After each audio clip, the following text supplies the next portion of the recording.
ज़रा सोचिए, जिस गाँव में कभी घर से आवाज़ आती थी, जहाँ सुबह खेतों की ओर जाते लोग दिखाई देते थे, जहाँ बच्चों की आवाज़ें सुनाई देती थी।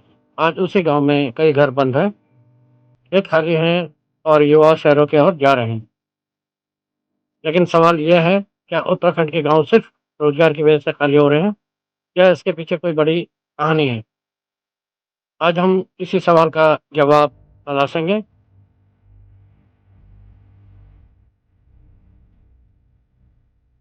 नमस्कार साथियों, मैं हूँ ओम प्रकाश और आप देख रहे हैं उत्तराखंड संवाद 1966। आज से हम शुरू कर रहे हैं एक नई श्रृंखला, एक सवाल उत्तराखंड के। इस सीरीज में हम उत्तराखंड से जुड़े ऐसे सवाल उठाएंगे जो सीधे हमारे घर, हमारे गांव, हमारे बच्चों और हमारे आने वाली पीढ़ी से जुड़े होंगे। और आज का पहला सवाल है, उत्तराखंड के गांव खाली क्यों हो गए? आइए इस सवाल को केवल भावनाओं से नहीं बल्कि जमीन से जुड़ी वास्तविकता के साथ समझने की कोशिश करते हैं। कुछ दशक पहले हमारे पहाड़ी गांव की तस्वीर अलग थी। सुबह होते ही गांव जाग जाता था, खेतों में लोग दिखाई देते थे, बच्चे स्कूल जाते थे, महिलाएं खेती और घर के काम में लगी रहती थी। त्योहार हो या फिर शादी ब्याह, पूरा गांव एक परिवार जैसा दिखाई देता था। साधन कम कम थे, लेकिन गांव में लोग थे, काम था और आपसी जुड़ाव भी था। जब भी पलायन की बात होती है तो सबसे पहले जवाब मिलता है, रोजगार नहीं है, इसलिए लोग बाहर जा रहे हैं। यही यह बात सही है, लेकिन क्या यह पूरी सच्चाई है? मान लीजिए किसी गांव में एक युवा को रोजगार मिल जाए, लेकिन उसके बच्चों के लिए अच्छी शिक्षा नहीं है। परिवार में कोई गंभीर रूप से बीमार हो जाए तो अच्छा अस्पताल बहुत दूर है, बाजार दूर है, आने जाने की सुविधा मुश्किल है, इंटरनेट की समस्या है, तो क्या वह परिवार लंबे समय तक गांव में रहना चाहेगा? शायद नहीं।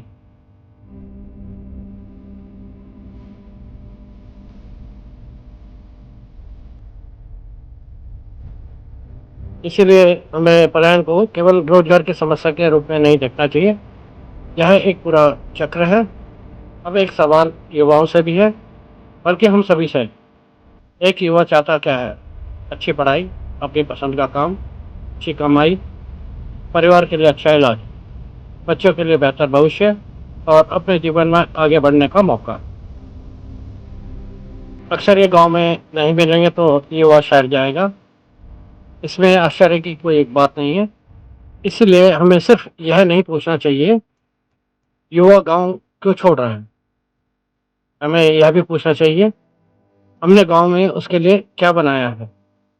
अब आते हैं एक बहुत महत्वपूर्ण कारण पर, शिक्षा। अगर किसी गांव के बच्चे को अच्छी पढ़ाई के लिए दूर जाना पड़े, माता पिता को उसकी पढ़ाई के लिए शहर में रहना पड़े, तो परिवार धीरे धीरे शहर से जुड़ने लगता है। बच्चा शहर में पढ़ता है, फिर कॉलेज भी शहर में, फिर नौकरी भी शहर में, और कुछ साल बाद पूरा परिवार शहर में बस जाता है। इसलिए कई बार पलायन की शुरुआत नौकरी से नहीं, बच्चों की पढ़ाई से भी होती है। अब बात स्वास्थ्य की। कल्पना कीजिए किसी पहाड़ी गांव में रात को किसी बुजुर्ग की तबीयत अचानक खराब हो जाती है, नजदीकी बड़ा अस्पताल दूर है, विशेषज्ञ डॉक्टर उपलब्ध नहीं है। परिवार के सामने सबसे बड़ा सवाल होता है, इलाज समय पर कैसे मिलेगा? जब यह चिंता बार बार सामने आती है तो परिवार सोचता है, क्यों ना हम शहर के पास ही रहने लगे। इसलिए स्वास्थ्य केवल अस्पताल और डॉक्टर का सवाल नहीं है, यह गांव में रहने के भरोसे का भी सवाल है। उत्तराखंड की पहचान खेती से रही है, लेकिन आज कई खेत खाली हैं। क्यों? मेहनत बहुत है, पानी की समस्या है, जंगली जानवरों से नुकसान होता है, बाजार दूर है, सामान पहुंचाने में खर्च आता है, और कई बार किसान को उसकी मेहनत का सही दाम भी नहीं मिलता। फिर सवाल उठता है, जब खेती से परिवार की जरूरतें पूरी नहीं हुई तो युवा खेती को अपना भविष्य क्यों मानेगा? अब आते हैं सबसे जरूरी सवाल पर, क्या यह स्थिति बदली जा सकती है? मेरा जवाब है हाँ, लेकिन इसके लिए हमारी सोच बदलनी होगी। गांव को सिर्फ रहने की जगह नहीं, कमाई की जगह बनाना होगा। गाँव में आधुनिक खेती हो सकती है, बागवानी हो सकती है, फूड प्रोसेसिंग हो सकती है,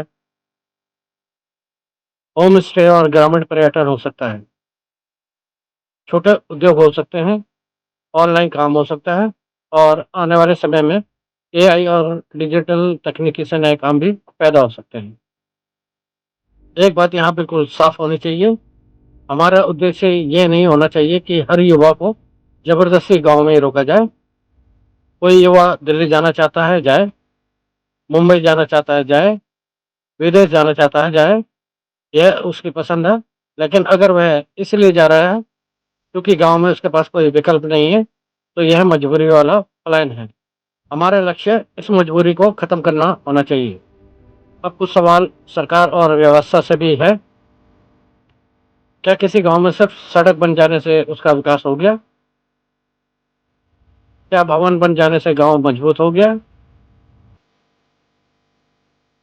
हमें यह भी देखना होगा कितने युवा गांव में रोजगार पा रहे हैं, कितने किसान खेती से अच्छी कमाई कर रहे हैं,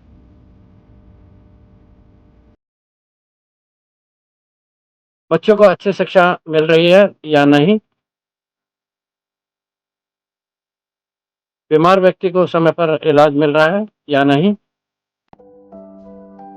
नए व्यवसाय शुरू हो रहे हैं या नहीं, और सबसे महत्वपूर्ण, क्या लोग वापस गांव आने लगे हैं? तो अगर हमें उत्तराखंड के गांव मजबूत करने हैं तो हमें कम से कम 5 चीज़ों पर साथ-साथ काम करना होगा।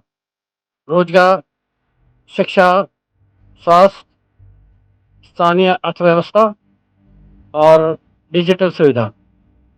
क्योंकि आज गाँव को सिर्फ सड़क से शहर जोड़ना काफ़ी नहीं है, गाँव को अवसरों से जोड़ना होगा। क्योंकि आज गाँव को सिर्फ सड़क से शहर से जोड़ना काफ़ी नहीं है, गाँव को अवसरों से जोड़ना होगा। तो साथियों, उत्तराखंड के गांव केवल रोजगार की कमी से खाली नहीं हो रहे हैं। शिक्षा, स्वास्थ्य, खेती, सुविधाएं और भविष्य का भरोसा सब इस कार्य से जुड़े हैं। हम लोगों से सिर्फ यह कहने की जरूरत नहीं है कि गांव मत छोड़ो। हमें गांव में ऐसा माहौल बनाना होगा कि लोग खुद कहें यही यही हमारा भविष्य है। अगर आप चाहते हैं कि उत्तराखंड के ऐसे जरूरी सवालों पर हम लगातार सरल भाषा में चर्चा करें, तो उत्तराखंड संवाद 1966 को सब्सक्राइब जरूर करें और कमेंट में बताएं आपके गांव में पलायन की सबसे बड़ी वजह क्या है। अगली कड़ी में हमारा सवाल होगा, पहाड़ के बच्चों को अच्छी शिक्षा कब और कैसे मिलेगी। मैं हूं ओम प्रकाश और आप देख रहे हैं उत्तराखंड संवाद 1966।